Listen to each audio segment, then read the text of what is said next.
আধুনিক গানের অনুষ্ঠান। পাওয়ার্ড বাই একেডি ঘি, কো-স্পন্সর্ড বাই আবরণ। নমস্কার, সুপ্রভাত। সবাইকে অনেক স্বাগত আবার একটি নতুন সকালে, নতুন ভোরে। এই যে সকালবেলাটা আমরা যাত্রা শুরু করি, আজকে রয়েছে আধুনিক গানের অনুষ্ঠান।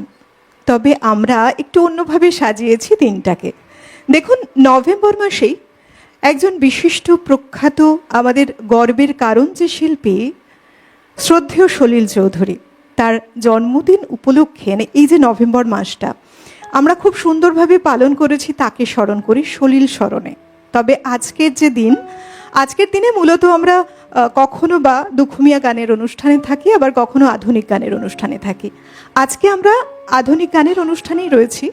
তবে নানা ধরনের কবিতা নিয়ে আজকের যে উপস্থাপনা থাকবে, আপনাদের ভীষণ পরিচিত এক বাচিক শিল্পী যিনি রয়েছেন, আমাদের খুব পছন্দের এক বাচিক শিল্পী, তিনি আজকে উপস্থিত থাকছেন। সুতরাং নানা ধরনের, নানা রঙের কবিতা আমরা শুনবো এই অনুষ্ঠানের মধ্যে দিয়ে। বিশেষভাবে আমাদের এই সুন্দর সকালটা সাজানো। চলুন, আপনারা সঙ্গে রয়েছেন, আলাপ করাই আমাদের এই বাচিক শিল্পীর সাথে, ভীষণ পরিচিত প্রিয় শিল্পী আমাদেরও, তাপস নাগ। নমস্কার, সুপ্রভাত, অনেক স্বাগত। সুপ্রভাত তোমাকেও।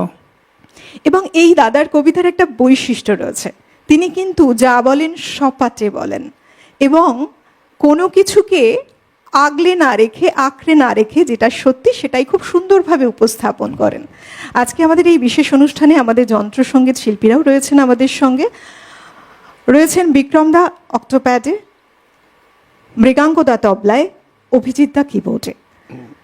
শব্দ, আলো, ক্যামেরায় সবাই রয়েছেন, যেমন থাকেন প্রত্যেক দিন আমাদের সঙ্গে, আমাদের অনুষ্ঠানটাকে সুন্দরভাবে এগিয়ে নিয়ে চলেন ধাপে ধাপে। PCR, MCR team, total team এই মুহূর্তে জুড়ে সবাইকে স্বাগত, সুপ্রভাত। সর্বোপরি চলুন আপনাদের আরও একবার স্বাগত, সুপ্রভাত জানিয়ে একটু অন্য ধারার অনুষ্ঠানে আজকে সকালটা আমরা গড়ে তুলি আপনাদেরকে সঙ্গে নিয়ে। আজকে আমরা বেশ কিছু কবিতা শুনবো। আপনি আসা মানেই নানা রং তো রয়েইছে কবিতায়।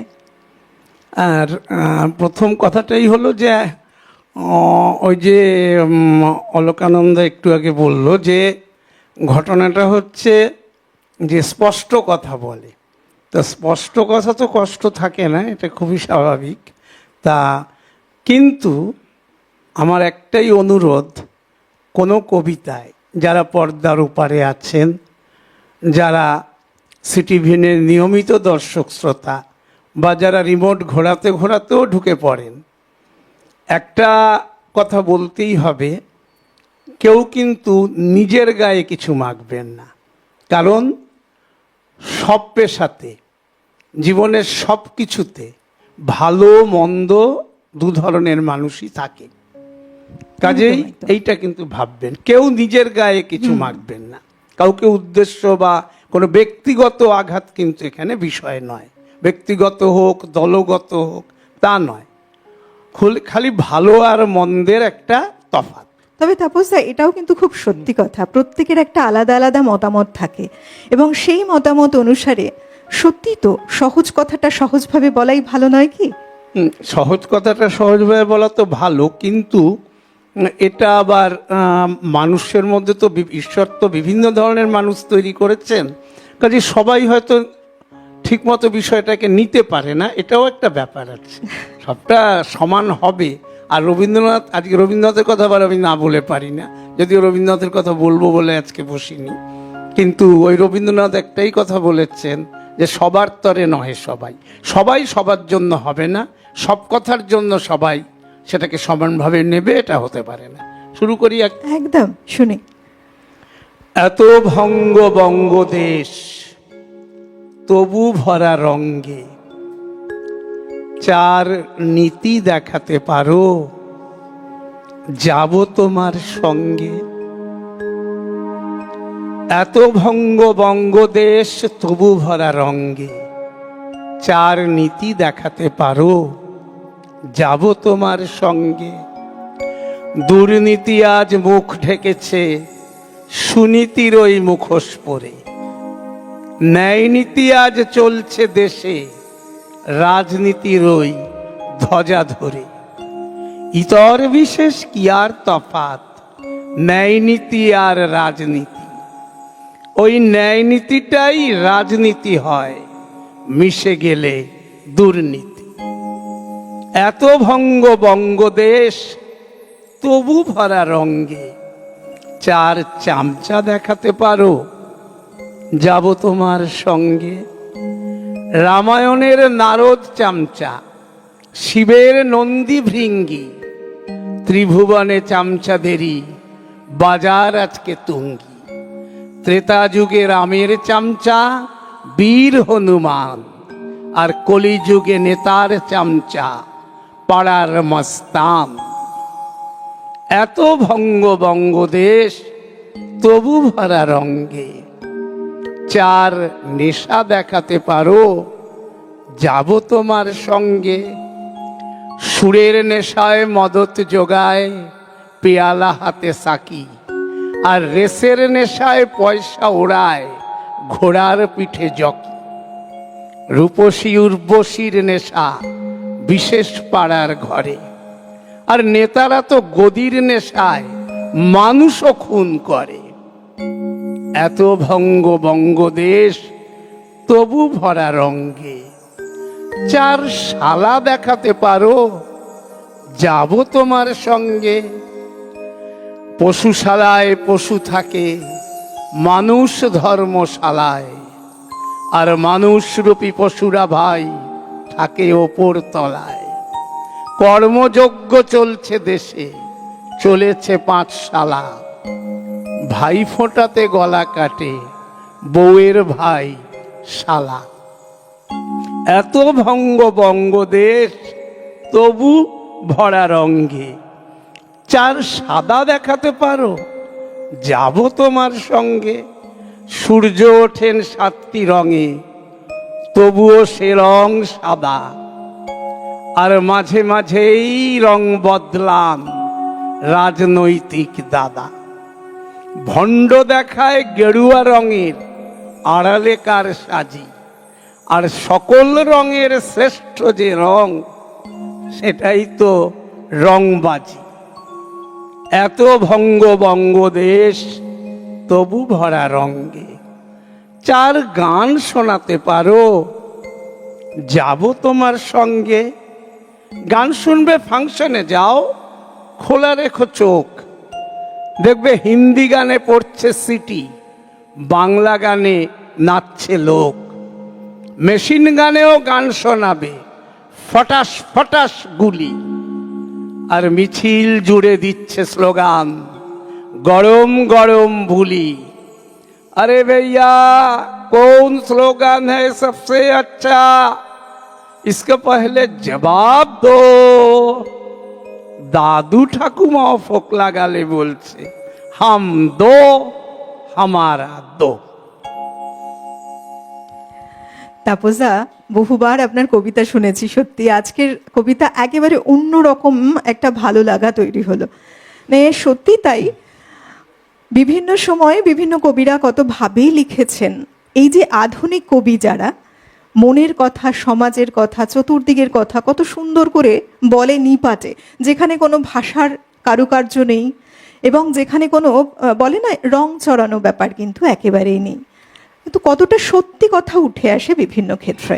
এই যে কবিতা এবং কবিতা নিয়ে তো বহু চর্চা বহু সময় হয়েছে, বহু লেখালেখি চলেছে, প্রতিবাদ প্রতিরোধও এসেছে, তবুও কারোরই দিক থেকে কোনো সময় কলম থামেনি, কারণ মানুষের মূলত ভাবনাটা এগিয়ে চলে লেখার সাথে সাথে, তাই না? এবং প্রত্যেকটি মানুষের ভাবনা কিন্তু আলাদাই হয়। অবশ্যই মনের মিল হতেই পারে, নাই হতে পারে, তাতেই বা কবিও তার ভাবনা নিয়ে লেখেন একেবারেই। তোমার এই যে কবিতা, তোমার এই কবিতার জার্নি, এটা শুরু হলো কিভাবে? এটা শুরু তো মানে ছোটবেলার থেকেই, আমি তো বারে বারেই বলি, সেই ঠাকুমার রামায়ণ পড়ে এদিকে পাড়ায় খেলা হলে সেগুলো রিলে করে, তারপর সবসময় এর প্রতি একটা, তখন তো এত আবৃত্তির ঘনঘটা ছিল না, কিন্তু ওই আমার সবসময় এটা করতে ভালো লাগতো এবং বিভিন্ন জায়গায় গিয়ে ধরতাম, আমাকে একটু সুযোগ দাও সুযোগ দাও। কেউ সে দিত, কেউ দিত না, এই করতে করতে ওই জোর করেই উঠবো, এরকম অনেক কিছু ছিল। করতে করতে করতে করতে ওই এগিয়ে চলেছে। তবে সবটাই আমি আমার নিজের বলে কিছুই দাবি করি না। আমিত্ব শব্দটা বাদ দিয়ে বলি, সমস্তটাই কেউ মানবে, কেউ মানবে না, একেবারে কেউ আস্তিক, কেউ নাস্তিক। কিন্তু আমি দেখেছি যে ঈশ্বরে বিশ্বাস একটা আলাদা শক্তি দেয়, আত্মানুসন্ধান, ঠিক। এবং এমন একটা বিষয়, সেটা ঈশ্বর না করলে আমার কোনো ক্ষমতা নেই যে আমি এটা বলতে পারবো, এটা আমি বিশ্বাস করি না। সেই সুপ্রিম পাওয়ার কিন্তু শেষ কথা বলে। ঠিক, একেবারে। পরে কি শোনাচ্ছ? পৃথিবীর কলজেটা ঘুণ ধরে হয়ে গেছে ছারখার, পৃথিবীর কলজেটা ঘুণ ধরে হয়ে গেছে ছারখার, হয়তো থাইসিসে, নয়তো থ্রম্বোসিসে, নয়তো বা পুরোপুরি ক্যান্সার। পৃথিবীর কলজেটা ঘুণ ধরে হয়ে গেছে ছারখার।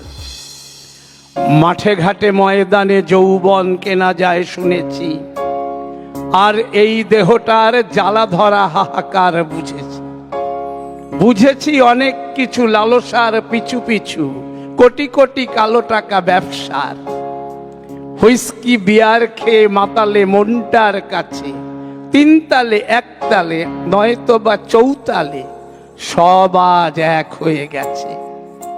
ওদিকে যখন দেখি অভাবের তাড়নায় মা বোনেরা পথে পথে ধুকছে, এদিকে তখন দেখি ক্যাবারের হুল্লোড়ে কোটি কোটি কালো টাকা উঠছে। বহু ঘরে সারা রাত পাপের বেশাতি চলে শুনেছি, সকালে তারাই ফের গঙ্গা স্নান করে পুণ্যার্জন করে জেনেছি। জেনেছি যে দিনেতে যারা সাধুর মুখোশ পরে, রাতে হয় শয়তান জানোয়ার। পৃথিবীর কলজেটা ঘুণ ধরে হয়ে গেছে ছারখার, পৃথিবীর কলজেটা ঘুণ ধরে হয়ে গেছে ছারখার। জীবনের দরজায় তালা দিয়ে ভগবান ভাগ্যের চাবিকাঠি খুঁজছে, আর উর্বশী রম্ভার যৌবন গেলাসেতে মাঝে মাঝে চুমুকটা দিচ্ছে। বলিহারি ঈশ্বর, তোমারই পাপেতে আজ পৃথিবীটা ভরেছে পাতক। তোমারই সৃষ্টি মানুষ দেখো, কেউ বা খাদ্য, কেউ খাদক। বলিহারি ঈশ্বর, তোমারই পাপেতে আজ পৃথিবীটা ভরেছে পাতক।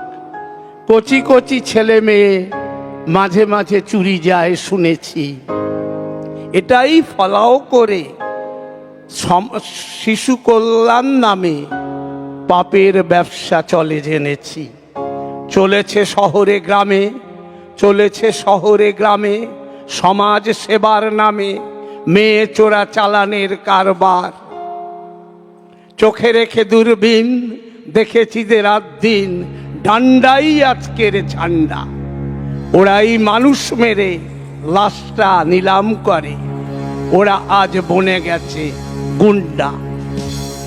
শহরের রাজপথ রক্তে রঙিন কেন, বিবেকের রং কেন কালো? লজ্জায় মুখ ঢাকে নগ্ন যুবতী, তার ইজ্জত চুরি হয়ে গেল। পৃথিবীর কলজেটা ঘুণ ধরে হয়ে গেছে ছারখার। বেওয়ারিশ ছেলে মেয়ে পথে ঘাটে পড়ে থাকে দেখেছি, লুকোতে সে পাপ কে যে তাকে ফেলে দিল, সে কথা কি কোনো দিন ভেবেছি? তাই বিবেকের ছিপি খুলে বাংলা গলায় ঢেলে সাজ্জায় হিপি হিপি নাচবার। পৃথিবীর কলজেটা ঘুণ ধরে হয়ে গেছে ছারখার, পৃথিবীর কলজেটা ঘুণ ধরে হয়ে গেছে ছারখার। হয়তো থাইসিসে, নয়তো থ্রম্বোসিসে, নয়তো বা পুরোপুরি ক্যান্সার। এই যে দেখো, বিংশ এবং একবিংশ শতাব্দী যদি বলি, সেই সময় থেকে কবিতা একটা নতুন জোয়ার এলো। যে কবিতাগুলো লেখা হলো এগুলো কিন্তু বিশেষ করে ছন্দের ব্যবহার নয়, ছন্দের ব্যবহারে সেই ধারা মানল না, বরং বেশ কিছু মুক্ত ছন্দে লেখা এবং এখানে ভাবের ওপর জোর দেওয়া হলো। আর তাই বোধহয় এমন সব কবিতা যেখানে সমাজ, আধুনিকতা, জীবনযাপন, চারিপাশের ঘটনাসমূহ খুব সুন্দরভাবে তুলে ধরা হলো কবিতার মধ্যে দিয়ে, কথার মধ্যে দিয়ে। এটা তো মানুষের মনের কথা, এটা মানুষের মনের কথা, এবং মানুষ এটাকে অস্বীকার করতে পারবে না। মানে যে কথাগুলো মানুষ ভয়ে হোক, ভক্তিতে হোক বলতে পারে না, কবিরা সে কথা অনায়াসে বলেন। এবং এই কবিতাগুলো লিখেছেন কিন্তু একজন স্বনামধন্য আবৃত্তিকার, দীর্ঘদিন আগেই প্রয়াত হয়েছেন, নীলাদ্রি শেখর বসু। এখনকার জেনারেশন অনেকে হয়তো তার নাম কতটা শুনেছেন আমি জানি না, কিন্তু কথাগুলো বাস্তব। তো সেই বাস্তব কথা বাস্তবভাবে বলেছেন উনি, এটা তো ভুল কিছু নেই। কলমের যে কতখানি জোর, লেখার যে কতখানি শক্তি বারে বারে প্রমাণিত হয়েছে। আর সেক্ষেত্রে এই যে বললাম, একটা মুক্ত ভাবের ব্যবহার কিন্তু রয়েছে। শিল্পীর যে সৃষ্টি, সেখানে একটা স্বাধীনতা থাকা প্রয়োজনও কখনো বা, কারণ এ তো মনের ভাব, মনের কথা, সেই জন্যই। না, আমাদের পশ্চিমবঙ্গে তো শিল্পীর স্বাধীনতা বরাবরই ছিল, এখনো আছে, এটা কখনোই অস্বীকার করব না। ছোট থেকে বড় হয়েছি, হয়তো দু চার জায়গা এটা অস্বীকার করব না। কেউ কেউ আমার আবৃত্তির ক্ষেত্রে হয়েছে, সে যারাই হোক, দল তো সব দলই থাকে, কিন্তু সব দলে তো সব মানুষ খারাপ থাকে না, ভালোও থাকে, মন্দও থাকে। আমার মনে হয় ভালোর সংখ্যাটা বেশি বলে, ভালোর সংখ্যাটা বেশি বলেই কোনোদিন কিন্তু আমাদের সমাজটা পশ্চিমবঙ্গে কোনোদিনে জিনিস হয়নি। এবং সমস্ত সময় বরং বেশিরভাগ লোক আমাকে প্রভাবিতই করেছেন এই কবিতাগুলো বেশি করে বলো বা বলুন, কারণ তারা চায়। এবং আমাকে বহু জায়গায়, কোনো এক খবরের কাগজের অফিস থেকে বেরিয়ে আসছি, সেখানে একজন বলছেন আপনি আমার পছন্দের আবৃত্তিকার। কারণ এরকম কথাগুলো কোনো আবৃত্তিকার এখনো পর্যন্ত সরাসরিভাবে এই জাতীয় কথাগুলো বলে না। তো যাই হোক, বেশিরভাগ ক্ষেত্রে আমি বলে থাকি, তার জন্য অনেকের কাছেই ভালো, তবে কিছু লোকের কাছে একটু খারাপ হতে হয়। দেখো, বিভিন্ন মানুষ তো বিভিন্নভাবে তার ছাপ ছাড়েন, তার বলার একটা স্বাধীনতা আছে, বাক স্বাধীনতাটা আছে, কিন্তু হ্যাঁ, তবুও আমরা যেহেতু সমাজে চলছি, অনেক সময় হয়তো একটু বুঝে গুছিয়ে বলতে হয়, চলতে হয়। তবুও বলি, এখন অনেকটাই মানুষ সমাজের কাছে, দেশের কাছে, সব পরিস্থিতির কাছে বলা যায় মুক্ত মনা। হ্যাঁ, এবং সমাজ, দেশ নিয়ে আমি কতটা বলতে পারবো জানি না, কারণ আমাদের বাংলা আবৃত্তি তো গোটা সব রাজ্যেই সমানভাবে সেই অর্থে নয়। কিন্তু আমার রাজ্যটার কথা যদি বলি, দু চারজন মানুষ বলেছে, তাতে কেউ সেগুলো পরোয়া করেনি, বেশিরভাগ মানুষ এগুলোকে সমর্থন করেছেন। আবার কবিতা শুনবো তাপসদা, শুনি। ঘর গুছোনোর পালা, এবার ঘর গুছোনোর পালা, ঘর গুছোনোর পালা, এবার ঘর গুছোনোর পালা। উতরে গেছি নির্বাচনে, গায়ে তবু চালা। দিলাম ধোকা ভোটের আগে, হলাম যে কেউ কেটা। মান বাড়াতে ধান্দাবাজি করছে না কোন বেটা। প্রস্তাবিত হরেক প্ল্যান সামনে রেখে তাই ঘর গুছিয়ে নেবার আগে লড়াই, শুধু লড়াই। রাতারাতি জুটিয়ে নিলাম দু চার ডজন ফেউ। দেশ গড়তে লড়তে হবে, দিলাম নতুন ঢেউ। আছে এখন অনেক কাজ, দুহাত ভরে লোটা। 5 বছরে করতে হবে মস্ত দালান কোঠা। নাদুস নুদুস বুড়ি আমার জনগণের রাজা। আনব সুদিন তাক দিনাদিন বাজা, ঢোলক বাজা। বাঁশের চেয়ে কঞ্চি দর, নেতার চেয়ে চামচা। দুদিন বাদে কাপড় ছেড়ে পরতে হবে গামছা। তফাৎ কিছু যায় না বোঝা, কে রাম আর কে রামছা। বাগিয়ে কলম লাগিয়ে মলম, যাই লিখে রোজ নামছা। মাস পয়লায় অফিস বাবুর পকেট দারুণ গরম। দুদিন না যেতে যেতেই বাজার দাদার নরম। আর কটা দিন গেলেই পিঠে পাওনাদারের খড়ম। বাইরে গেলেই কুকুর চাচান, ঘরে চাচান গিন্নি। জয় মা কালী, তোমার কাছেই করছি মানত সিন্নি। পরের মাথায় কাঁঠাল ভেঙে অনেক দাদাই বাড়ি কেনে, নিত্য নূতন হাল ফ্যাশনের রং বেরঙের গাড়ি কেনে, আমরা তো সেই অন্ধকারেই তেল জোটে না হাড়ি কেনে। ব্যাঘ্র মারিং, হস্তি মারিং, মারিং রাজা উজির, দেশ দরদি দাদারা সব হালুয়া খান সুজি। ওদের কোনো চিন্তাই নেই রোজগার আর রুচি, দিনরাত খালি চিন্তা করেন পুঁজিপতির পুঁজির। ঠ্যাঙের উপর ঠ্যাংটি তুলে পা দুলিয়ে চেয়ারে, দেশ দরদি দাদা আমার কলপ লাগান হেয়ারে। অথচ এই দাদা সদাই ব্যস্ত জাতির কেয়ারে, লক্ষ কোটি টাকা দাদার খাটছে সদাই শেয়ারে। জুটছে কারো কোপ্তা কাবাব, কারো ভাতের ফ্যানসার, লুটছে কেউ টিভির মজা, কারো টিভি ক্যান্সার। গাছতলাতে মামদো লাফায়, পাঁচতলাতে ড্যান্সার। কিন্তু কেন ঘটছে এমন, কে দেবে তার অ্যান্সার? বোকার মতো হাত পা ছুড়ে নাচছি সবাই তাদিন দিন, আমরা সবাই সমাজতন্ত্রী, সাম্যবাদী স্বাধীন। গণতন্ত্রের ডিমের উপর বসেই মশাই তা দি। তাপসদার কবিতা। তাপসদা, দেখুন আমরা দেখতে দেখতে বহু বছর বহু দিন যেভাবে এগিয়ে চলেছি সময়ের সাথে তাল রেখে, এবং সময়ের সাথে কিন্তু মানুষের মনের ভাবের যে পরিবর্তন, সেই ভাবের পরিবর্তনগুলো উঠে এসেছে একে একে এই লেখার মধ্যে দিয়ে, এই সৃষ্টিগুলোর মধ্যে দিয়ে। কখনো আমাদের যেগুলো মনোরঞ্জন করেছে, আবার কখনো বাস্তবতাকে চোখে আঙুল দিয়ে যেন দেখিয়েছে যে দেখো এটাই সত্যি, এটাই বাস্তব। সব কিছু নিয়ে আমরা যত সহজেই যা কিছু করি না কেন, সবটা বোধহয় ততটা সহজও নয় কখনো। আর এই যে তুমি বলছো না যে প্রতিবাদী ভাষার কথা কবিতার মধ্যে দিয়ে, আমার মনে হয় কোনো কোনো ক্ষেত্রে না প্রতিবাদী হওয়াও উচিত।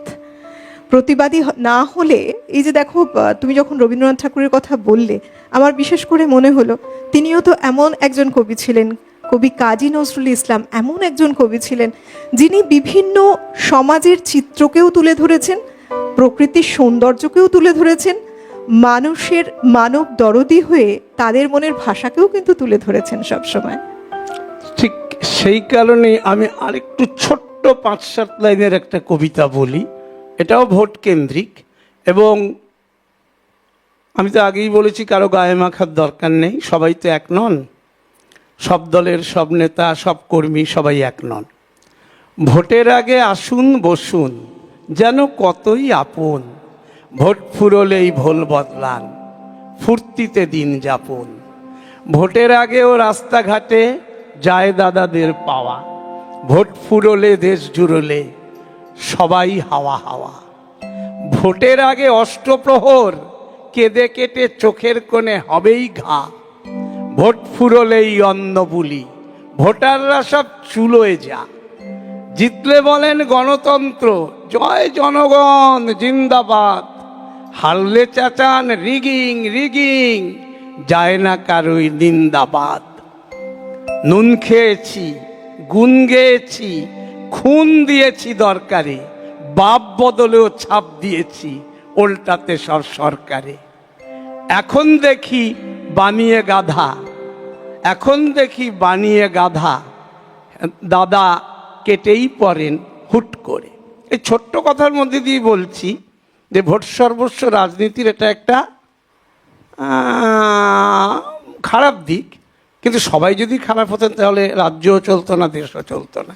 আচ্ছা তাপসদা, তুমিও কি লেখালেখি করো? না, লেখালেখি আগে করতাম অল্প স্বল্প, এখন কথা হচ্ছে আমি এটা মনে করি, এটা আমার ব্যক্তিগত মতামত, আমাদের দেশে এমন একটা জিনিস আছে, আমি দেখেছি আমাদের বাংলাতেও সব মানুষই না সব জানে, মানে কেউ না ছাড়তে চায় না। আমি সেদিন রাস্তায় একজনকে বললাম আচ্ছা এই হলটা কোন দিকে, উনি না জেনেই বলেন এদিকে না ওদিকে। আমি ওদিকে 5 মিনিট ঘুরে এসে আবার এখানে এসে দেখি ওরা দাঁড়িয়ে গল্প করছে। তা আমরা হলটা তো এইখানে, আপনি অতটা ঘোরালেন আমাকে, মানে না জানলেও বলবে জানি, বলতে হবে যে হ্যাঁ এখানে, হ্যাঁ জানি, কারণ এ নিয়ে অনেক সমস্যা জীবনে পড়েছি। তা ঘটনাটা হচ্ছে আমি মনে করি জীবনে প্রতিটি মানুষ একটা জিনিস নিয়ে বেঁচে থাকবে। মান্নাদের গানে যেমন একটা বিষয় আছে শিল্পের জন্যই শিল্পী শুধু, এছাড়া নেই কো তার অন্য জীবন। সুতরাং আমি যদি সংস্কৃতি করব, শিল্প করব, আবার তার সঙ্গে আমি বাড়ির খাটাখাটনিও খুব বেশি করে খাটতে থাকবো, আমি বাড়িটা কি করে সাজাবো চিন্তা করব, আমি কোন আত্মীয়র বাড়ি কখন বেড়াতে যেতে হবে চিন্তা করব, কোথায় কোন বিয়ে বাড়ি যাবো, ছাড়তে তো হবেই। একটা বিষয় না নিয়ে থাকলে, এবং সেই বিষয়ে কিন্তু আমি সমানে তর্ক করব, কথা বলবো, কেউ বলতে এলে অযৌক্তিক কথা বললে, কিন্তু 10টা বিষয় নিয়ে আমি জানি না। এটা কিন্তু খুব সত্যি কথা, জানো তো। কারণ এই যে শিল্পীর যে সত্তা, শিল্প সত্তা, এটা তো মূলত একটা সাধনা। ওটার মধ্যে দিয়েই যদি না থাকা যায় তাহলে কি করে হবে? মনটা তো বিভিন্ন দিকে ছুটে চলে। ওই বিষয়টাই সারা জীবনের মতো জড়িয়ে রাখতে হয়। আজগুবি নয়। ঠিক। এবং যারা বড় বড় শিল্পী রয়েছেন, হ্যাঁ, হতে পারে কাব্যকার, হতে পারে গীতিকার, হতে পারে যাই হোক, গান করছেন, কণ্ঠশিল্পী, প্রত্যেকেরই জীবনে যারা সফল হয়েছে তারা একটা জিনিস কি আঁকড়ে রয়েছে, সব দিক তারা পেতে যায়নি একেবারে। আজগুবি নয় কথাটা শুরু করছিলাম, আবার বলি। আজগুবি নয় কলকাতা এক শহর, ভিতরে তার মস্ত অসুখ, বাইরে ঠাটের বহর। আজগুবি নয় কলকাতা এক শহর, ভিতরে তার মস্ত অসুখ, বাইরে ঠাটের বহর। কেমন শহর কলকাতাটা, কেমন শহর, পারেন নাকি করতে ঠাহর, জানেন নাকি লোকজনেরা কেমন করে আছে, কেমন করে সকাল সন্ধ্যা চলছে ট্রামে বাসে, হাওয়া বাতাস বইছে কেমন মিছিল মিটিং, মঞ্চ ছেড়ে নেতারা সব করছে কেমন ইটিং, লোডশেডিং এর খবর রাখেন হঠাৎ কেন হয়, পথ চলা দায় রাতের বেলা গা ছমছম হয়, হাওয়া বাতাস বইছে কেমন মিছিল মিটিং, মঞ্চ ছেড়ে নেতারা সব করছে কেমন ইটিং, রাজনীতিটা চলছে কেমন দলাদলি, দেশপ্রেমের নামে কেমন চলছে গালাগালি, নেশার ঘোরে ছুটছে মানুষ, ঘুরছে ফানুস, দিন দুপুরে ব্যাংক ডাকাতি, কানামাছির খেলা, কলকাতা এক আজব শহর, সব পেয়েছির মেলা, বেকার আছে হকার আছে, বেকার আছে ব্ল্যাকার আছে, ফুটপাথেতে হকার আছে, কাজ করতে ঘুষও আছে, কোনো কিছুই আজগুবি নয় কলকাতা এক শহর, ভিতরে তার মস্ত অসুখ, বাইরে ঠাটের বহর। আজগুবি নয় কলকাতা এক শহর, ভিতরে তার মস্ত অসুখ, বাইরে ঠাটের বহর, ভিতরে তার মস্ত অসুখ, বাইরে ঠাটের বহর। আরেকটা ছোট্ট একটু বলে নিই, দু চার লাইন। আচ্ছা, বলে নেই, এর সাথে জুড়ে দেই। মানে কলকাতার অসুখ সেটা আলাদা প্রশ্ন, দীর্ঘদিন ধরে এই কবিতা বহু আগে লেখা হয়েছে, নৃপেন চক্রবর্তী লিখেছিলেন।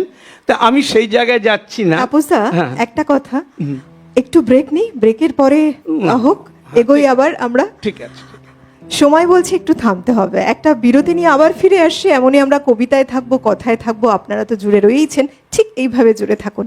ফিরে আসছি একটা ছোট্ট বিরতির ওপারে। আপনারা টাইটেল দেখতে পাচ্ছেন আজকে আধুনিক গানের অনুষ্ঠান, কিন্তু আজকে আধুনিকভাবে এক প্রেজেন্টেশন চলছে কবিতা নিয়ে। আধুনিক কবি যারা, তারা নিজেদের ভাষায়, নিজেদের কথায় নানা সময় নানা কিছু লিখেছেন, কখনো বা সমাজকে নিয়ে মানুষের মনের ভাষাকে তুলে ধরেছেন, আবার কখনো বা তাদের মনের ভাষা সেটা যেমনই হোক, সৌন্দর্য নিয়ে হোক, নিজের আবেগ নিয়ে হোক, অনুভূতিগুলোকে নিয়ে হোক, খুব সুন্দরভাবে ফুটিয়ে তুলেছেন কাব্যের সাথে, কখনো বা ছন্দের সাথে, কখনো বা আবার মুক্ত ছন্দে নিজের ভাবে নিজের মতো করে। তেমনই সব কবিতা নিয়ে আজকে আমাদের মধ্যে উপস্থিত রয়েছেন বিশিষ্ট বাচিক শিল্পী তাপস নাগ। আমরা বেশ কিছু কবিতা শুনছি, সকাল শুরু হয়েছে এমনভাবেই, আবার কবিতাতে যাব।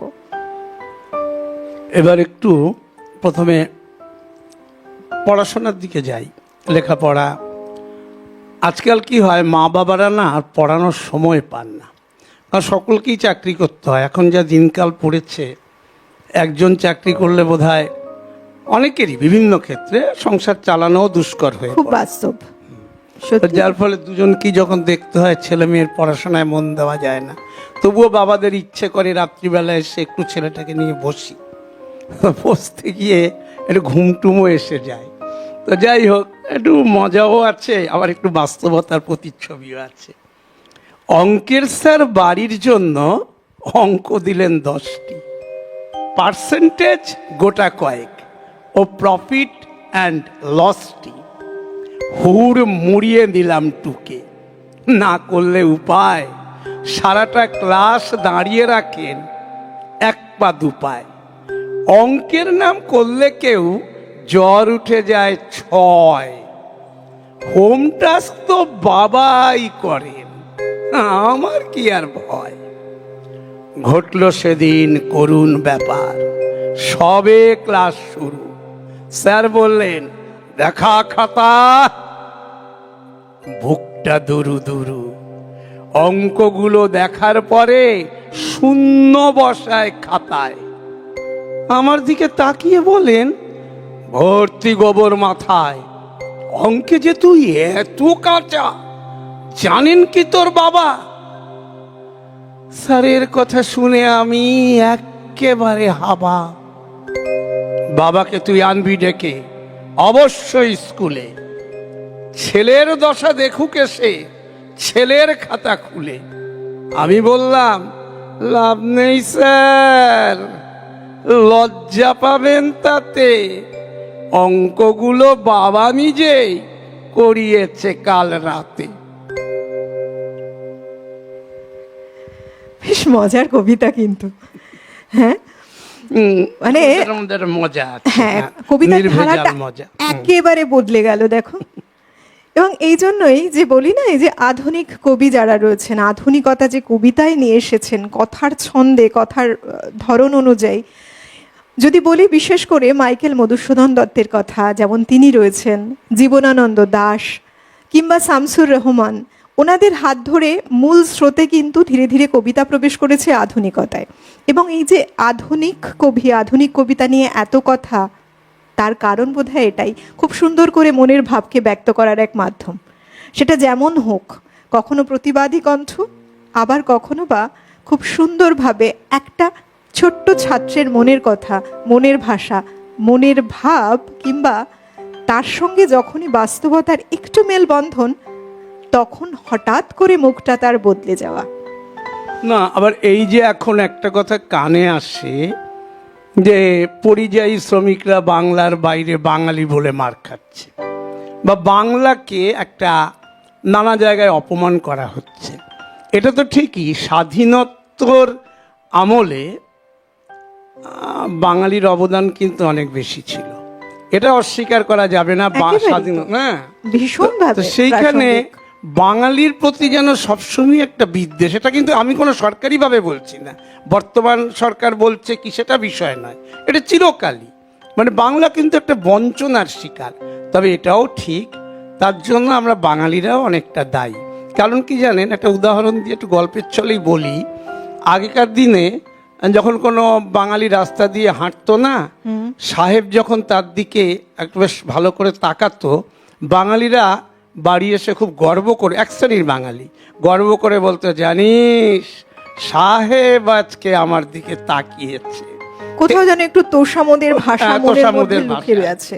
এবং বাঙালিরা মানে ইংরেজি আনাটার প্রতি, ইংরেজি থাকবেই অবশ্যই, কিন্তু ইংরেজি আনার বেশি ভক্ত হতে গিয়ে এবং ছেলে মেয়েকে ইংরেজি স্কুলে পড়িয়ে যে গর্ব অনুভব করতে গিয়ে পদে পদে বাংলা ভাষাটাকে বিনাশের দিকে নিয়ে যাচ্ছে। এবং এইখানে একটা প্রশ্ন, সাহিত্যিক শীর্ষেন্দু মুখোপাধ্যায় এক সময় বলেছিলেন যে বাংলা ভাষাটাই একদিন থাকবে কিনা আমার সন্দেহ। তো এই জায়গাটার জন্য কিন্তু আবার বাঙালিরাও দায়ী। অর্থাৎ আমাদেরই উচিত বাংলাকে আরো সুন্দর করে সবাই মিলে মিশে সেই সুন্দর বাংলাটাকেই ধরে রাখা। যাই হোক, আমার একটা কথা খুব মনে আসে তাপসদা, একটা কবিতার লাইন আছে, কত গর্ব করে এক পিতার কথা, জানেন দাদা আমার ছেলের ওই বাংলাটা ঠিক আসে না। এই লাইনটা মনে পড়ে গেল। ঠিক ওই রকমই একটা কবিতা একটু বলছি আমি, শুনে।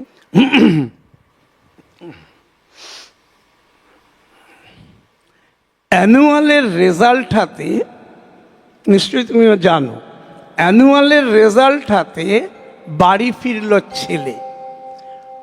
মা বললে কোন পেপারে কত নম্বর পেলে? হিস্ট্রিতে মম 84, ম্যাথসে 90। মা বললে fantastic, just like a hero. সায়েন্সে that not so fair, only 89, only 89। ইংরেজিতে 92, অল টুগেদার ফাইন। জিওগ্রাফির পেপারে তো 100-এ 100, ডুবিয়ে দিল বেঙ্গলিটাই, ভেরি পুয়ার গ্রেড। ছেলের মাথায় হাত রেখে মা ঠোঁট বেঁকিয়ে বলে, নেভার মাইন্ড, বেঙ্গলিটা না শিখলেও চলে।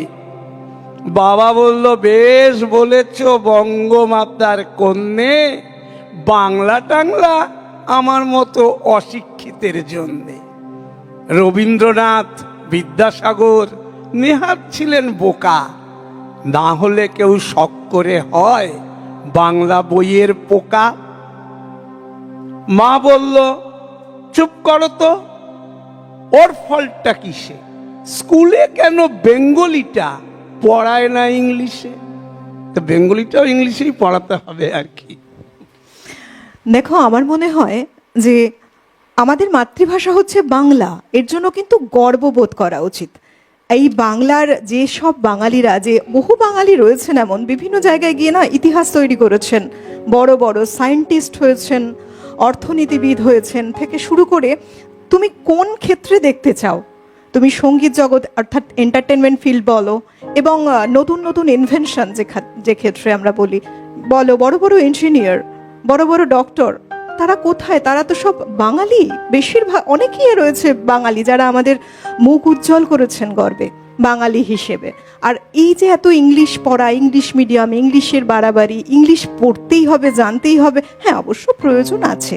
আমরা পশ্চিমবঙ্গের বাইরে যদি পা রাখি, একটা ভাষাভাষীর জন্য, একটা ভাব বিনিময়ের জন্য, কথা বলার জন্য অবশ্যই প্রয়োজন আছে, কিন্তু তার মানে এই নয় যে আমাদের মাতৃভাষা, একে আমরা অবজ্ঞা করব, একে আমরা অবহেলা করতে পারি না, কখনো না। না, তাহলে আমরা যদি তোমাকে বলা হয় মন যে আমার কেমন কেমন করে, তুমি এর কি অনুবাদ করবে বলো? My mind is how how dancing করবে কি? সত্যি তো, কত অদ্ভুত কথা না? আজকে বাংলা ভাষার মতো এত মিষ্টি ভাষা কোথায়? সব ভাষা, মাতৃভাষা মাতৃদুগ্ধ সম, রবীন্দ্রনাথের কথাই। মাতৃভাষায় মনের ভাব যত সুন্দরভাবে প্রকাশ করা যায়, সেটা অন্য কোনো ভাষায় হয় না, কখনোই হতে পারে না, কখনোই হয় না।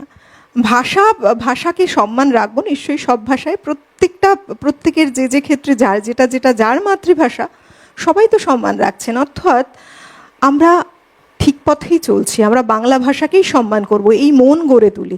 এবং যারা বাচ্চারা রয়েছে, আমার মনে হয় তাদেরকেও বোঝানো উচিত যে বহু বাঙালি রয়েছেন যারা দেশের কাছে, দশের কাছে, বিশ্বের কাছে আমাদের মাথা গর্বে উঁচু করেছেন বাঙালি হিসেবে। তাদেরকে শ্রদ্ধা করে, স্মরণ করে, তাদের মনেও এই বীজটা বপন করা উচিত যে আমরা বাঙালি, এটা আমাদের গর্বের বিষয়। ভাষাটাকে পিছিয়ে নয়, আমাদের মাতৃভাষা বাংলা, তাকে আমরা সম্মান করব, শ্রদ্ধা করব। এবার একটু সিরিয়াস কবিতায় যাই। কবি সুধীন্দ্রনাথ দত্ত, এবং খুব বিখ্যাত কবিতা, এখনকার জেনারেশন খুব কম করেন। অর্থেরও গভীরতা আছে। আমি সিটিভিএনের যারা গভীর চিন্তাভাবনার দর্শক, তাদেরকে আমার বলতে হবে না, কাজে এই নিয়ে এটা আমি কথা বলতেও চাই না কিছু। আমার কথা কি শুনতে পাও না তুমি? কেন মুখ গুঁজে আছো মিছে ছলে? কোথায় পালাবে ধুধু করে মরুভূমি? ক্ষয়ে ক্ষয়ে ছায়া মরে গেছে পদতলে। আজ দিগন্তে মরীচিকাও যে নেই, নির্বাক নীল নির্মম মহাকাশ, নিষাদের মন মায়া মৃগে মজে নেই, তুমি বিনা তার সমূহ সর্বনাশ। কোথায় পালাবে, ছুটবে বা আর কত, উদাসীন বালি ঢাকবে না পদরেখা, প্রাক পুরাণিক বাল্যবন্ধু যত, বিগত সবাই তুমি অসহায় একা।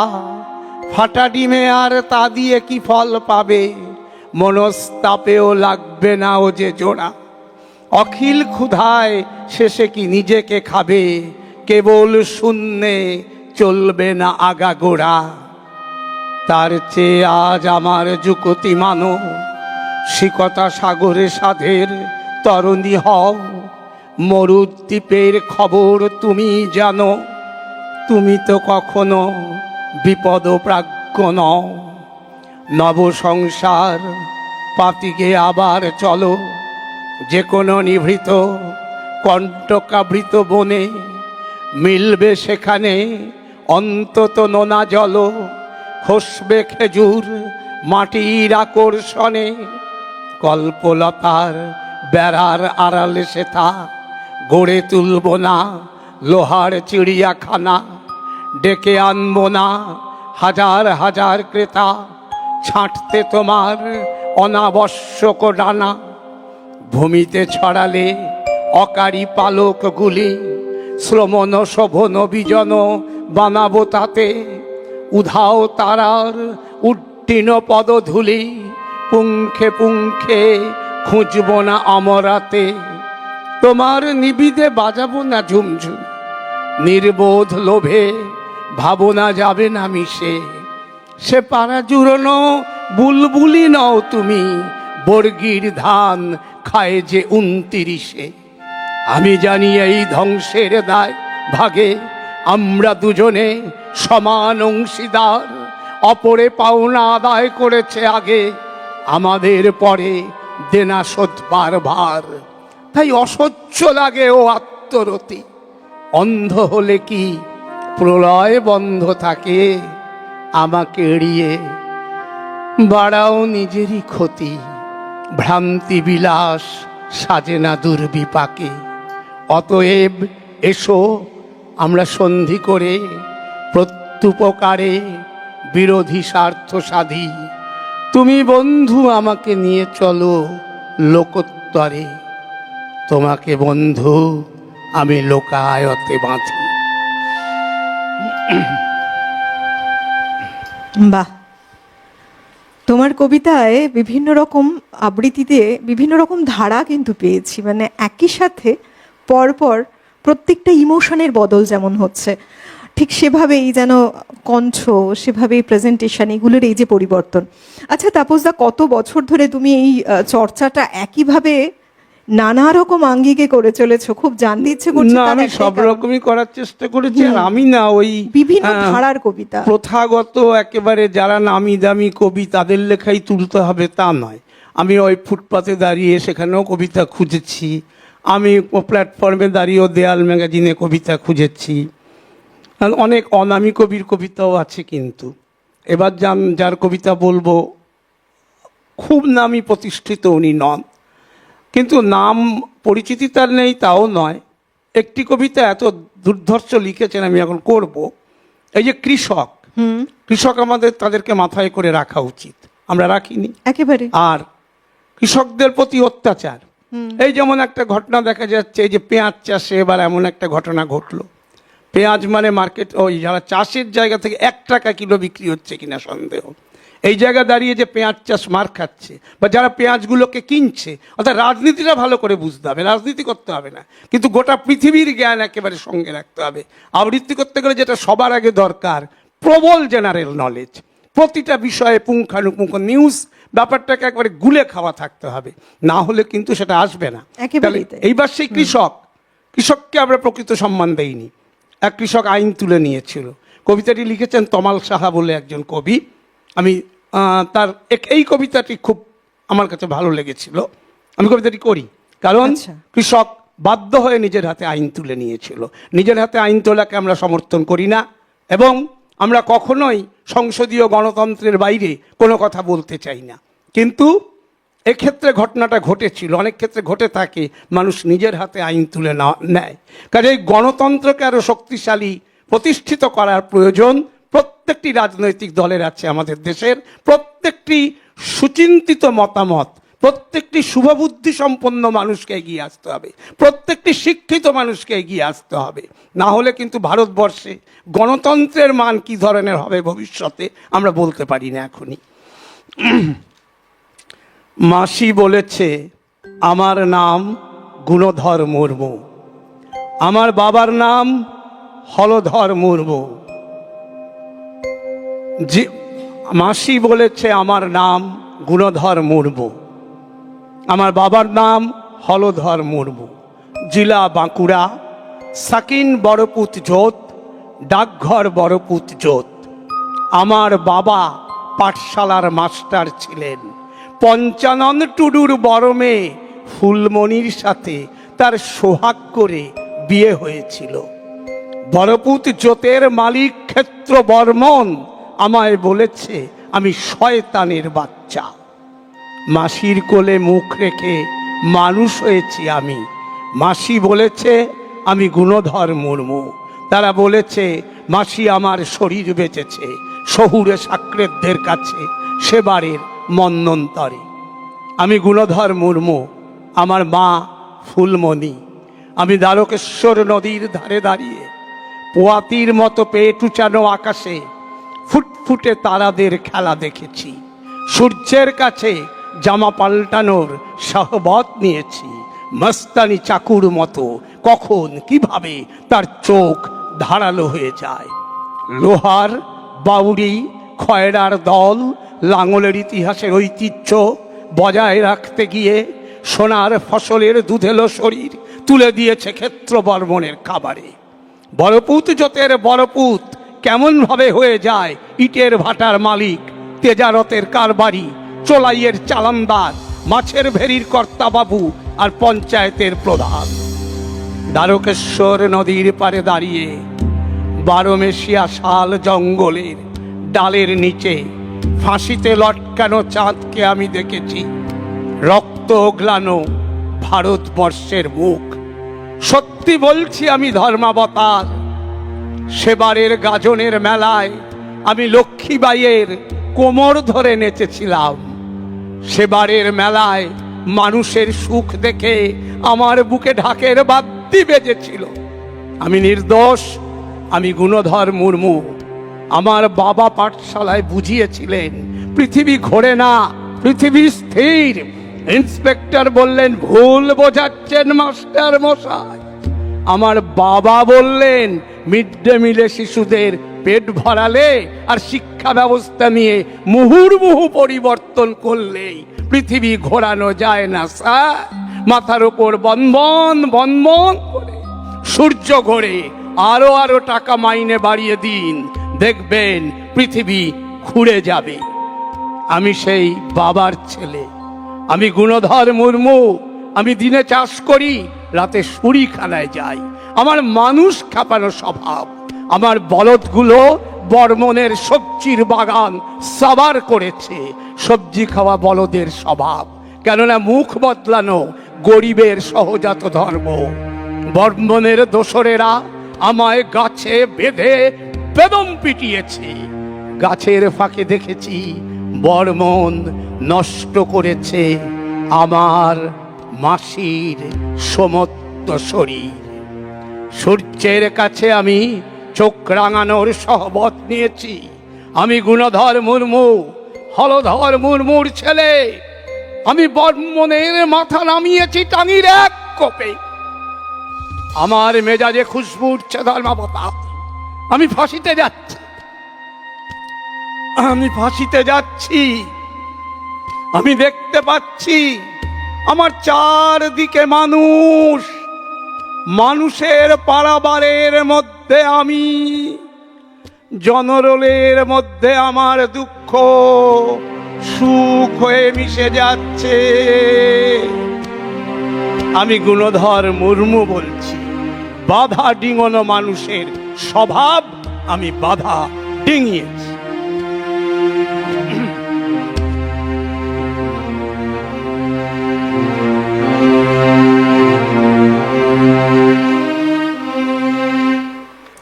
তোমার কবিতা শুনতে শুনতে কত যেন ছবি মনের মধ্যে ভাসছিল। কতটা নির্মমতা, বর্বরতা, অসহায়তা, কতটা মানে নৃশংসতা থাকলে একটা তেমনই কবিতা, একটা ছবি ফুটে উঠল চোখের। আপনারা যারা ওপারে রয়েছেন আপনাদের জন্য বলি, আজকে আমরা একটু ভিন্ন ধারার অনুষ্ঠান তো করছি, কিন্তু আপনাদের জন্য টেলিফোন লাইন একইভাবে খোলা রয়েছে। আপনারা আপনাদের মতামত, আপনাদের অনুরোধ রাখতেই পারেন সরাসরি কথা বলার নাম্বারে। আমরা গান মানে কথা এবং কবিতায় রয়েছি বলে এই নয় যে আপনাদের সাথে কথা বলবো না। অবশ্যই আপনাদের ফোন কলস, আপনাদের কথা, প্রত্যেকটা জিনিস কিন্তু আমাদের কাছে অনেক মূল্যবান। আমরা আরও একটি কবিতায় যাব, কবিতায় যাওয়ার পর ব্রেক। চলো। আসলে আমরা প্রত্যেকে একটা মুখোশের আড়ালে চলি। আমিও হয়তো বড় বড় কথা বলছি, আমিও যে মুখোশ না আপনারা বলতে পারবেন না। আর আমি অনুষ্ঠান মঞ্চে বলে থাকি যে দর্শকের আসনে যারা আছেন তারাও যে মুখোশ নন সেটা আমি বলতে পারবো না। কিন্তু কবি বিমল চন্দ্র ঘোষ শক্তিশালী এই কবিতাটি লিখেছিলেন এবং আমি বহু বছর এই কবিতা করে আসছি। মুখোশ এক কথায় আমার কণ্ঠে হয়তো কারো আশীর্বাদে একটা অন্যরকম মাত্রা পেয়ে এসছে বলে আমি মনে করিনি। বিভিন্ন সংবাদ মাধ্যম মনে করিয়েছে, প্রিন্ট মিডিয়া মনে করিয়েছে। সোনার পাহাড়ে ঘেরা মুখোশের দেশে মুখোশেরা মঞ্চপতি, মুখোশে আবৃত মুখগুলি দর্শকের গ্যালারিতে উল্লাসে মুখর। মুখোশের যুগ এটা। মুখোশ মুখোশ চতুর্দিকে, শুয়োরের চামড়া ঘেরা, মাথায় মোষের শিং, ভাড়ামির ক্লিব অঙ্গ রাখা, সূচি শুভ্র সভ্যতার সর্বাঙ্গে জড়ানো। মিহি মিহি বচনের সিকি ইঞ্চি, অর্ধ ইঞ্চি, অমায়িক বর্বর ভাষণ মুখোশের মুখোশন। মনুষ্যত্ব কৃকলাস, প্রেতায়িত প্রেম, আড়ষ্ট ললিত কলা, প্রগল্ভ সঙ্গীত মুখোশের মঞ্চে মঞ্চে। উপদংশ গুটিকায় বিচিত্রিত মুখোশের মুখে আঙ্গিকের অঙ্গভঙ্গি দেখো, দেখো বিজ্ঞ মুখোশের রসালো রসনা ঝরায় বিষাক্ত লালা। নাগরিক জীবনের উচ্চাসনে কৃপালু নাগর ব্যাংকের ওভারড্রাফটে হুন্ডি কেটে মোটর হাঁকিয়ে চোরাগোপ্তা শেয়ারের মহিমা প্রাসাদ বানিয়ে অবিশ্রান্ত জন্ম দিয়ে যায় নিরীহ নির্বোধ অসহায় গরু ভেড়া ছাগ ও মহিষের আভিজাত্য কলুষিত কচি কচি উদ্ধত মুখোশ। ক্লেদ পঙ্কতিলকের জয়শ্রীমণ্ডিত এ যুগের রাষ্ট্রীয় মহাযজ্ঞশালা, পিশাচের প্রদর্শনী, সশঙ্কিত সুরক্ষিত দ্বার, টিকিট লাগে না মুখোশের। মুখ খোলা নিষিদ্ধ এখানে, খোলা কথা খোলাখুলি বলা অসম্ভব। মুখোশের আভিজাত্য উচ্চ মার্গে উচ্চ প্রশংসিত। বনেদি মুখোশ ঢাকা মুখোশের মহারঙ্গভূমি।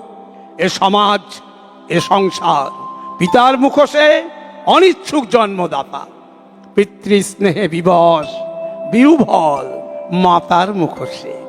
চোখ নেই, আলো নেই, স্তন্যরস ক্ষরণের চালা, অন্ধ মুখমাতৃস্নেহ, প্রেমিক প্রেমিকা, প্রিয় প্রিয়া, যৌবনের নিরিন্দ্রিয় অভিশপ্ত চলন্ত মুখোশ।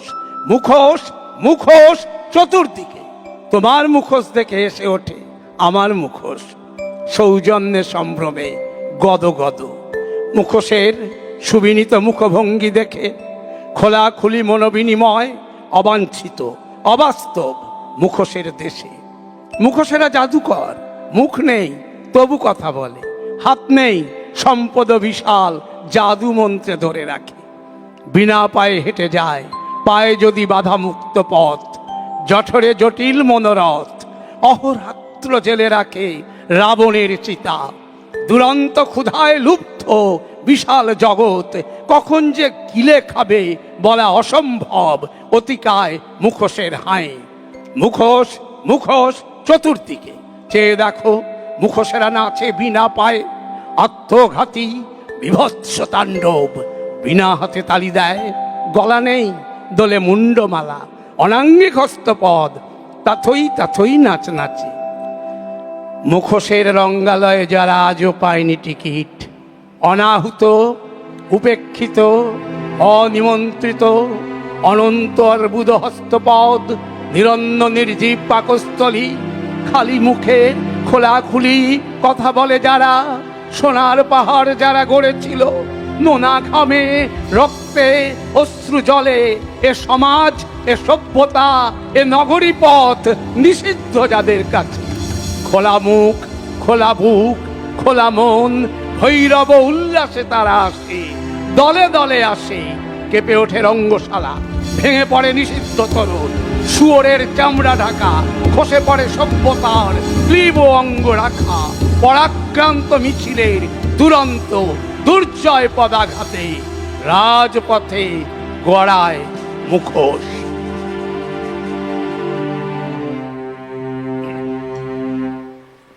বাহ, রয়েছেন বন্ধু। নমস্কার, সুপ্রভাত।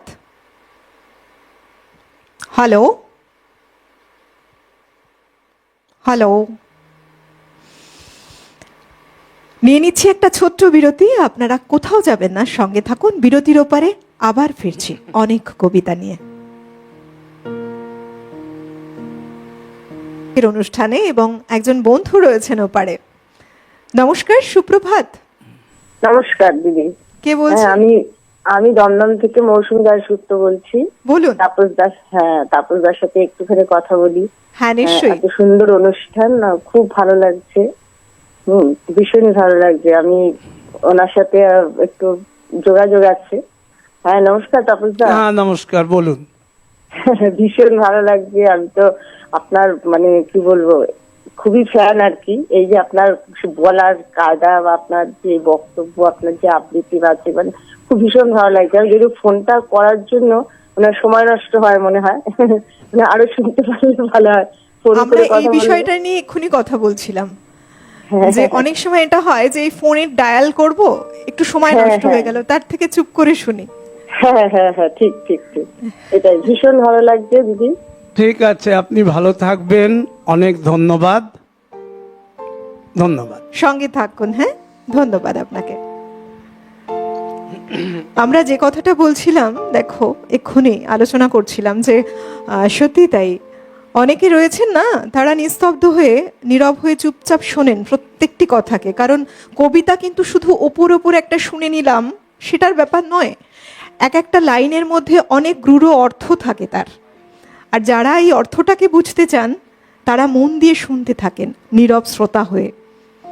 আর সত্যি কথা বলতে গেলে সিটিভিএনে যারা অ্যাঙ্কার, অনেকেই আছে অনেক বিষয়ই অ্যাঙ্কারিংয়ের ভূমিকা পালন করেন, কিন্তু প্রত্যেকেরই সব বিষয়েই জ্ঞানটা রয়েছে, যার ফলে এবং এখানকার যে মানে শিক্ষিত মনোভাব এবং এখানকার যা চিন্তা ভাবনা, অ্যাঙ্কাররাও যথেষ্ট কবিতা সম্পর্কিত বোধ রেখে কথা বলেন। কাজেই এটা কোনো বিষয় না যে হ্যাঁ এটা ঠিকই, এটা যে কথাটা তুমি বলেছো এটা সত্যিই ঠিক, যে এই জায়গাটা অনেকেই যারা শোনেন তারা কিন্তু অন্তরের গভীর থেকে গভীরতর জায়গায় পৌঁছে যান। আজকাল সেই ধরনের শ্রোতা কম, কিন্তু সেই ধরনের শ্রোতা আবার একেবারে নেই তাও নয়, বহু আছে। আর চটুল বা হালকা শ্রোতারা বা যারা আজকালকার বিশেষত আমরা যে সমস্ত নতুন জেনারেশনের বাচিক শিল্পী দেখে থাকি, আমি একটু বলি বলে শ্রোতারা হয়তো মনে মনে আমার উপর অসন্তুষ্ট হন, অনেক ক্ষেত্রেই দুদিন কিছু করেই একটা কবিতা মুখস্থ করেই ছুটলাম, এবং আমি একটু টিভিতে দেখাবো, আমি একটু কাগজে ছবি তুলবো, আমি একটা বিখ্যাত হয়েছি, এই এই ভাবধারার মানুষও আছে। কিন্তু গভীর থেকে গভীরতর যারা, এরকম বহু শিল্পীকেও দেখেছি, এই প্রজন্মেও দেখেছি, তারা আবার অত্যন্ত গুণমান সম্পন্ন, এবং গুণমান সম্পন্ন যারা, তারা সবসময় শোনার চেষ্টা করেন। তবে হ্যাঁ, কেউ কেউ বলেন, বলতে ভালোবাসেন। রয়েছেন বন্ধু, নমস্কার, সুপ্রভাত। হ্যাঁ দিদি ভাই, কে বলছেন? আমি অশোক সরকার, হাবড়া, উত্তর 24 পরগনা থেকে বলছি। বলুন। দিদি ভাই, আমরা প্রতিদিনই সিটিভির আপনাদের এই অনুষ্ঠানটা দেখি, প্রতিদিনের রবীন্দ্রনাথ শুনে আপনাদের কাছ থেকে তার সম্বন্ধে এবং শুনে আমরা সমৃদ্ধ হই। আমার একটা কথা আমি জানতে চাই, আপনি ইচ্ছে হলে উত্তর দেবেন বা উত্তর দেবেন না, শুনবেন বা শুনবেন না। আচ্ছা। আমার কথা হচ্ছে, আমি 1952 সালে কামারথুয়া নিম্ন বুনিয়াদী বিদ্যালয়ে ভর্তি হই। আচ্ছা। প্রধান শিক্ষক প্রথম দিনেই আমাদের বলেন যে আমাদের দেশ ভারতবর্ষ, এটা রবীন্দ্রনাথ ও নজরুলের দেশ। আমার একটা কথা, যে আমার কৌতূহল, যে আমাদের চোখে যে লেখেন, আমরা একই বৃন্তের দুটো কুসুম হিন্দু মুসলমান, বা হিন্দু নয় ওরা মুসলিম, জিজ্ঞাসে কোনজন, কান্নাড়ি ডুবিয়াছে মানুষ সন্তান মোর মার। তিনি মুসলমান নন, হিন্দু নন, তিনি শুধু মানুষ। আমার জিজ্ঞাসা, আমাদের মোদি ভাইকে খুশি করার জন্যই কেউ সিটিভিএন কর্তৃপক্ষ শুক্রবার নজরুলের কাজী সাহেবের গান কবিতা বন্ধ রেখেছেন? নমস্কার, রাখছি। আপনাকে ধন্যবাদ আপনার মনের কথাটা বলার জন্য। মনে যেটা চলছে অবশ্যই আপনি জানতে চাইতেই পারেন। এবার একটা কথা বলি, দেখুন, আমরা যদি শিল্পী সত্তাকে নিয়ে কথা বলি, কোনো শিল্পীকে নিয়ে কথা বলি, শিল্প ভাবনাকে নিয়ে কথা বলি, শিল্পীর মনোভাবকে নিয়ে কথা বলি, শিল্পী কিন্তু কোনো রাজনৈতিক দল বলুন বা কোনো নেতা মন্ত্রী বা কিছুকে নিয়ে কিন্তু যুক্ত নয়, এবং সেখানে জাতপাত নির্বিশেষে শিল্পীর ভাবনা কিন্তু শিল্পীর মনের কথা বলে, মানুষের কথা বলে, জনগণের কথা বলে। সুতরাং আপনি যে ভাবধারায় ভাবছেন বা কিছু, যাই হোক, আমার মনে হলো আপনার মনে একটা আবেদন রয়েছে, সেই জন্য আপনি বলছেন। শুক্রবার করে, প্রত্যেকটি শুক্রবার করে আমরা একদিন নজরুল গীতি যেমন আমরা এখান থেকে পরিবেশন করে থাকি, আর একটা শুক্রবার আধুনিক গানের অনুষ্ঠান। আর অবশ্যই আপনারা যারা দর্শক এবং শ্রোতা রয়েছেন, আমাদের কাছে অত্যন্ত মূল্যবান, প্রত্যেককেই তাদের মতামতও আমাদের কাছে মূল্যবান। তাই আপনাদের পছন্দের কথা ভেবে নানা রকম দিন, নানা রকম গানের ভাবধারায় আমাদের এই অনুষ্ঠান সেজে ওঠে। তো সেক্ষেত্রে কোনো জাতি বা কোনো বিশেষ কোনো দল, কোনো বিশেষ কোনো মহাশয়, মন্ত্রী, যাই বলি, সেই প্রভাবটা কিন্তু এক্ষেত্রে কাজ করবে, এটা ভাবাটা একেবারেই ঠিক নয়। আসলে প্রত্যেকটি মানুষ আমরা শিল্পীর ভাবনা নিয়ে, শিল্পী সত্তা নিয়ে এগিয়ে চলি, কারণ আপনারা যাতে ভালো থাকতে পারেন। না, সৃষ্টিটাই এমন ঈশ্বরের, গান একটা মানুষের সাথে মানুষের মনের ভাবকে কানেক্ট করতে পারে, সুর, কথা স্বয়ং ঈশ্বরের সাথে কানেক্ট করতে পারে। আর তাই বোধহয় এগুলো আমাদের কাছে অনেক বেশি সুন্দর, মনকে শান্ত করে, শান্তি দেয়। কবিতাও তাই, কবির ভাষায় নানা রকম কথা বলে, যেগুলো আমাদের মনের ভাবধারা। আমার আপনার মনের ভাব আলাদা হতেই পারে, কিন্তু কারোর না কারোর সাথে তো মিলে যায়। সব কিছু নিয়ে আমাদের এই পরিবেশন হয়। যাই হোক, আমরা সলিল স্মরণে ছিলাম এই নভেম্বর মাসটায়, কারণ শ্রদ্ধেয় সলিল চৌধুরীর জন্মদিন ছিল। আমরা বিভিন্ন সময় গানের অনুষ্ঠানে ছিলাম, আজকে কবিতায় রয়েছে, বিভিন্ন ধরনের কবিতা তাই আজকের অনুষ্ঠানে। আবার এই সামনের মাস থেকেই একইভাবে শুক্রবার করে একদিন দুখুমিয়ার অনুষ্ঠান, অর্থাৎ কবি কাজী নজরুল ইসলামের অনুষ্ঠান হবে, আর এক শুক্রবার আধুনিক গানের অনুষ্ঠান। যেভাবে আগে ছিল ঠিক সেভাবেই আমরা এগিয়ে চলবো অনুষ্ঠানের মধ্যে দিয়ে, সেই অনুষ্ঠানগুলি রাখা হবে। আর অন্য অন্য দিন, সোম থেকে বৃহস্পতিবার রবীন্দ্রসঙ্গীত যেমন থাকে, হারানো দিনের গান বিশেষ দিন থাকে রোববার, ঠিক এভাবেই কিন্তু সাজানো আমাদের অনুষ্ঠানগুলো। নানা রঙের গান থাকে শনিবার, একইভাবে এগিয়ে চলবে। আজকেও কিন্তু দেখুন নভেম্বর মাস, আজকে আমরা একটু অন্য আঙ্গিকে অন্যভাবে সাজিয়েছি। কবিতাও কিন্তু মানুষের মনের কথা, আর যখন কথা কবির লেখা সুরের সাথে মালায় গেঁথে সুন্দরভাবে পরিবেশন হয়, সেটা গান হয়ে যায়, তাই না? চলুন আমরা আবার কবিতায় ফিরি। আচ্ছা অলকানন্দ, আমি তোমার সাথে দুটো লাইন যোগ করি। আমাদের এক রবীন্দ্রনাথ, এক নজরুল, আমরা ভাষায় এক, ভালোবাসায় এক, মানবতায় এক, বিনা সুতোয় রাখি বন্ধনের কারিগর। আমরাই একে অন্যের হৃদয়ের অনুবাদ, মর্মের মধুকর, মঙ্গলের দূত। আমরাই চিরন্তন কুশল সাধক। আর রবীন্দ্রনাথ নিজে যে কথা বলেছিলেন, যাকে আমরা বিশেষ করে আমি বলি মানবতাবাদের পথিকৃৎ, সারা পৃথিবীর মানুষ এক, মানব ধর্মই আমার কাছে বড় কথা। আর সিটিভিএন এই পরিবারটার সঙ্গে আমি খুব ছোটবেলার সঙ্গে অল্প বয়সের থেকে যুক্ত। সুতরাং একটা কথা বলি যে সিটিভিএনের প্রতি এই ধরনের সরাসরি একটা আঘাত, এটা কিন্তু আমার পক্ষেও ভালো লাগেনি। আর সেই কারণেই আমি এই কথাগুলো বললাম, কারণ সিটিভিএন যথেষ্ট শিক্ষিত চ্যানেল। প্রতিদিনের রবীন্দ্রনাথ যারা এত বছর ধরে সমানে টেনে যাচ্ছে, তারা যদি কারো কারো কথায় অমুক ভাইকে খুশি করার জন্য অমুক করছেন, এই ধরনের ভুল চিন্তা ভাবনা এবং কথা বলেন, আমাদের দুঃখ হয়। তার জন্য তার প্রতি কোনো আমাদের ক্ষোভ নেই, কারণ এই ধরনের সমালোচনা তো প্রাপ্যই। যে যত ভালো কাজ করবে তার প্রতি তো নিন্দুকেরা এগিয়েই থাকবে। আমি যদি খুব ভালো আবৃত্তি করি, আমি জানি না করতে পারি কি না, আমার সম্বন্ধে তো সবাই নিন্দা করবেই। আর নিন্দা যখন করবে তখনই বুঝতে পারা যাবে আমি কিছু করেছি। তেমনি সিটিভিএন চ্যানেলের যত নিন্দা হবে তত বোঝা যাবে যে সিটিভিএন পশ্চিমবঙ্গ বলুন, ভারতবর্ষ বলুন, বিশেষ করে পশ্চিমবঙ্গে একটা ছাপ রেখেছে।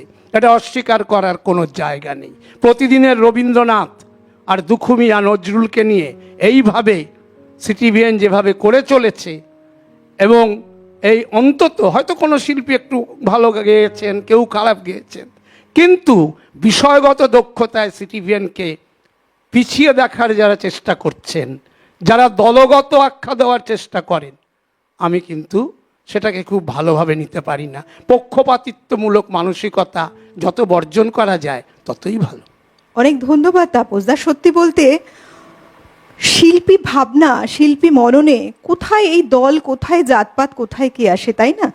আমরা যারা সপ্তাহে 4টে দিন রবীন্দ্রনাথকে নিয়ে অনুষ্ঠান করছি, নজরুলকে নিয়ে অনুষ্ঠান করছি, যারা বারবার ঐক্যের কথা বলছে, যারা যে মহামানবরা বারে বারে বলেছেন জাতপাত নির্বিশেষে মানব ধর্ম হলো শ্রেষ্ঠ ধর্ম, সেই জায়গায় দাঁড়িয়ে আমাদের এমন ভাবনা মনে আসার জায়গা দেব কখনো? ভাবাই যায় না। কি করে ভাবা যায়? শিল্পীর উপরে বড় ধর্ম, মানুষের উপরে বড় ধর্ম কি আদৌ কিছু আছে? কিছু নেই। চলুন আমরা কবিতা শুনবো এবার। আমি দুটো বিপরীতমুখী কবিতায় যাচ্ছি। হ্যাঁ, প্রকৃত প্রেমিক যে, সে কখনো গোপনে বন্দুক পোষে না, তার হাতে দোল খায় প্রসারিত মুগ্ধ আলিঙ্গন, তার বুকে সমাজের যাবতীয় শান্তি ও কল্যাণ। প্রকৃত প্রেমিক যে, নিরবধি তার কোনো বদ্ধ খাঁচা নেই, রাজার শিরোপা তাকে বাঁধতে পারে না। প্রকৃত প্রেমিক যে, এক গোছা ধানের জন্য সে মানুষের কাছে চির ঋণী, এক টুকরো ছায়ার জন্য প্রতিদিন পৃথিবীকে জানায় সেলাম। এর উল্টোটাও যাচ্ছি। এই যে যাচ্ছি, চলছি, ফিরছি, বলছি তো কত কথা, শুনছে কি? এই যে এখানে অসংখ্য অহরহ অবিরত সংগ্রাম, গুনছে কে? সবাই করছি পৃথিবীটা ছোট, যে যার স্বার্থ ঘিরে অহরহ। আমিও আমরা কোথায় নামছি, ধীরে, অতি ধীরে ধীরে প্রত্যহ, বুঝেও বুঝি না কাঁধে আমাদের আমাদেরই মৃতদেহ, কেন যে বইছি এই সামান্য প্রশ্ন করি না কেহ। আর সঙ্গে আরেকটা কবিতা আমি অ্যাড করছি, আমি তোমাকে সময় দিচ্ছি না। ধরো, জাগবার দিন আজ, দুর্দিন চুপি চুপি আসছে, যাদের চোখেতে আজও স্বপ্নের ছায়া ছবি ভাসছে, তাদেরই যে দুর্দিন পরিণামে আরো বেশি জানবে, মৃত্যুর সঙ্গীন তাদেরই বুকেতে সেল হানবে। আজকের দিন নয় কাব্যে, আজকের সব কথা পরিণাম আর সম্ভাব্যে, শরতের অবকাশে শোনা যায় আকাশের বাঁশরি, কিন্তু বাঁশরি বৃথা, জমবে না আজ কোনো আসরি। আকাশের প্রান্তে যে মৃত্যুর কালো পাখা বিস্তার, মৃত্যু ঘরের কোণে আজ আর নেই যেন নিস্তার। মৃত্যুর কথা আজ ভাবতেও পাও বুঝি কষ্ট, আজকের এই কথা জানি লাগবেই অস্পষ্ট। তবুও তোমার চাই চেতনা, চেতনা থাকলে আজ দুর্দিন আশ্রয় পেত না। আজকে রঙিন খেলা নিষ্ঠুর হাতে করো বর্জন, আজকে যে প্রয়োজন প্রকৃত দেশপ্রেম অর্জন। তাই এসেছে এ দেখি বৃত্তি, কোনখানে ভাঙে আর কোনখানে গড়ে তার ভিত্তি। কোনখানে লাঞ্ছিত মানুষের প্রিয় ব্যক্তিত্ব, কোনখানে দানবের মারণ যোগ্য চলে নিত্য। পণ করো দৈত্যের অঙ্গে হানবো বজ্রাঘাত, মিলবো সবাই একসঙ্গে, সংগ্রাম শুরু করো মুক্তি। দিন নেই তর্ক যুক্তি, আজকে শপথ করো সকলে, বাঁচাবো আমার দেশ, যাবে না তা শত্রুর দখলে। তাই আজ ফেলে দিয়ে তুলি আর লেখনি, একতাবদ্ধ হও এখনি। কাজেই আমাদের দেশ আগে, আমাদের রাজ্য আগে, আমাদের সবকিছুতেই মানবতার জয় হোক, পক্ষপাতিত্ব বর্জিত হোক, মানুষ মানুষের মতো চলুক। যে কষ্ট করে স্বাধীনতা সংগ্রামীরা দেশটাকে স্বাধীন করেছিলেন, আমরা যেন তার মান বজায় রাখতে পারি। বাহ, মানুষ মানুষের জন্য, জীবন জীবনের জন্য একটু সহানুভূতি কি মানুষ পেতে পারে না? প্রত্যেকে প্রত্যেকের পাশে থাকুন, ভালো থাকুন, মনটাকে না অনেক অনেক বড় করুন, দেখবেন জীবনটা অনেক সুন্দর হয়ে যায়, সহজ হয়ে যায়। আমরা মানুষ, এটাই সবার আগে। তাপসদা, সময় যা বলছে খুব তাড়াতাড়ি দুটো কবিতা আমরা শুনে নেব পরপর। ঠিক আছে, সংখ্যা তো কোনো একটা নাম্বার মাত্র।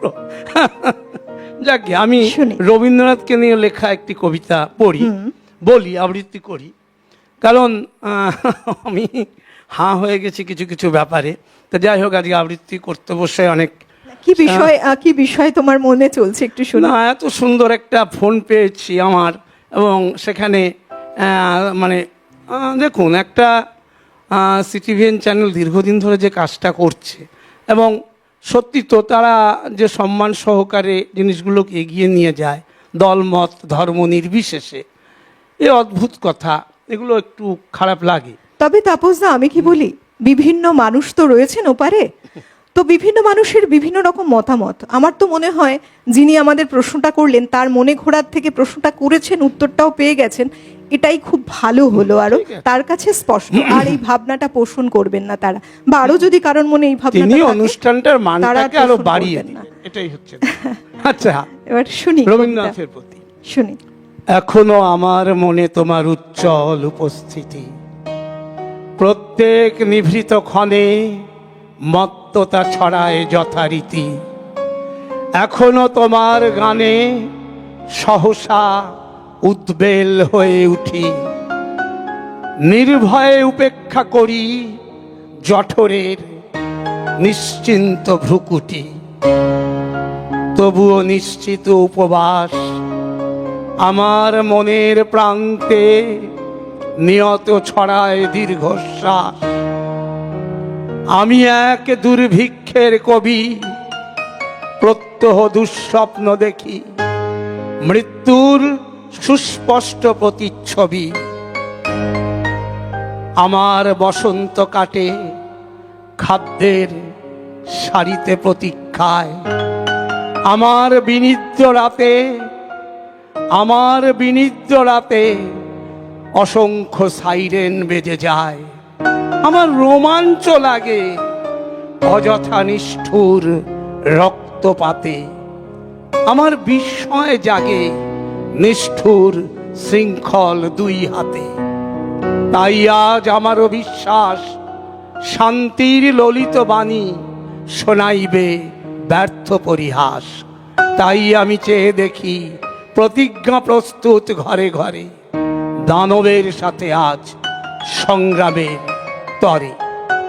সুতরাং রবীন্দ্রনাথ আমাদের যে শিক্ষা দিয়েছেন, আমরা ভারতবাসীরা, আমরা পশ্চিমবঙ্গবাসীরা যদি সকলে সে শিক্ষা সমানভাবে নিতে পারতাম, তাহলে দেশ রাজ্য সবই আজকে সগৌরবে চলতো।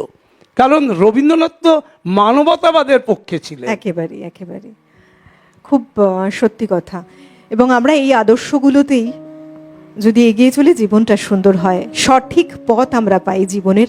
রবীন্দ্রনাথ ঠাকুর যে পথ দেখিয়ে গেছেন, কবি কাজী নজরুল ইসলাম যে পথ দেখিয়ে গেছেন, এবং অন্যান্য যে মহামানব রয়েছে, আমার মনে হয় তাদের জীবনী পড়া উচিত আমাদের প্রত্যেককেই।